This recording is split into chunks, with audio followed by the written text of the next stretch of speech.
You also said in the greater tales, the ones that matter, the ones that change both us and our world, the heroes do not so much choose the road as the road chooses them. Is this something from not just the Bible, but the way the Reformed believers see predestination, election, and God's calling? Is this where you're heading?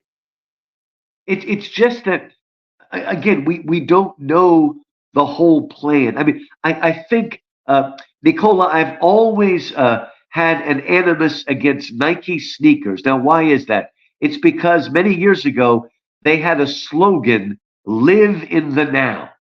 And the reason I got mad at them is because "Live in the now" is actually the slogan that every Christian should live their life by.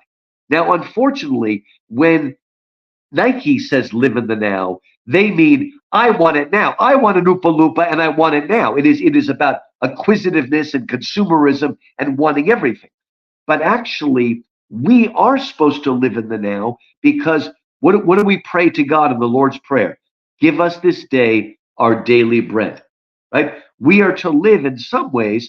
Remember when the Jews were wandering through the wilderness, they were following the pillar of cloud and the pillar of fire. And as long as it moved ahead of them, they fought. They never knew where they were going.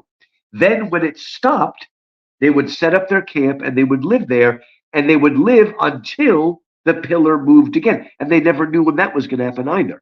So we have to trust God as He leads us through the wilderness.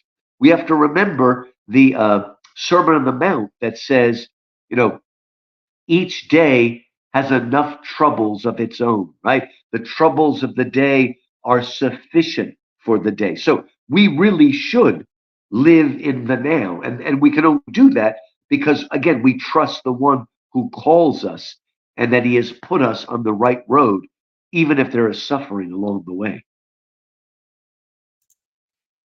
Yeah, so living in the now and living and walking on this road that chooses us. We don't necessarily choose the road, but once when it chooses us, God gives us grace to say yes to the calling. Is that proper That's a answer? good way to put it, right? He chooses us and then he gives us the grace. And it usually works that way.